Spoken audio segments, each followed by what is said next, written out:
First, pick the Atreides. For counselors, grab the Master of Assassins Thufir and the Swordmaster Duncan Idaho.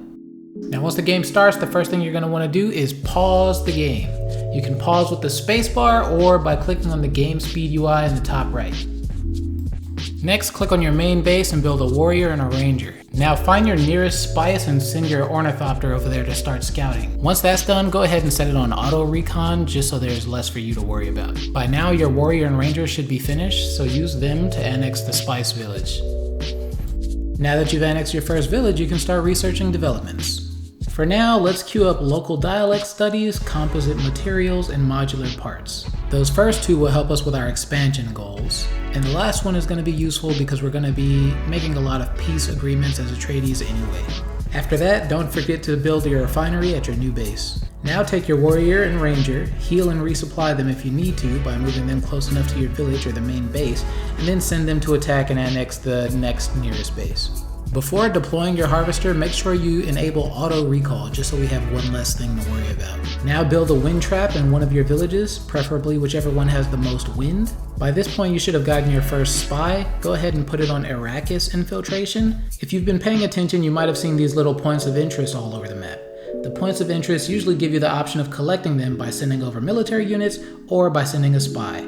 You have to have a spy in the Arrakis infiltration in order to take advantage of the spy options. As the game progresses, we're going to be heavily focusing on the blue tech tree. First, we're going to beeline straight to negotiation tactics for influence, and after that, we'll go for political stance to bolster our military for the late game. For your main base, focus on building 3 statecraft buildings in the section with 3 building slots. With that out of the way, you've pretty much got all the foundations laid for winning this game, so from this point on, things are going to be a lot more free-form. Your goal is to get as much territory as possible. So whenever you have enough water and authority, go ahead and annex another village. Make sure you're constantly building the buildings you need in your villages. If you're running low on a resource like water or manpower, build the corresponding building. If you're not low on any resources, then try to build buildings that take advantage of your terrain special bonuses. The Landsrad voting process is a little bit complex, so I'm not going to go over it in detail here. Just try to vote for things that'll benefit you and try to stop your opponents from getting things that'll benefit them. Make sure to count your opponent's votes as well, and try not to waste influence on a vote that you know won't go through. As you gain more spies, I suggest putting them on Arrakis first and then Landsrad second to synergize with our strategy. Besides that, you can go ahead and experiment and do whatever you like with your spies on these lower difficulties. Personally, I would ignore spying on your enemies unless you're trying to play around with nukes, which are fun.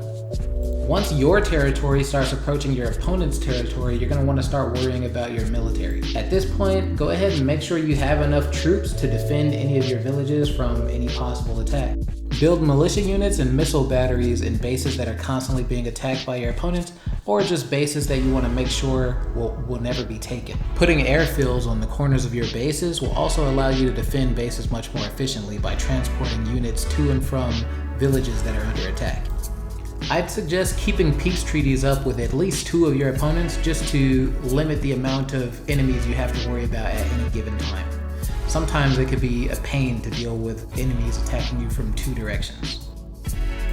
And remember, you can make a peace treaty at any time, even if your opponents are in the middle of annexing one of your villages. Alright, now if you follow the setup section of this video and keep those tips and tricks in mind, you should be able to start pulling out hegemony victories against the normal AI almost 100% of the time.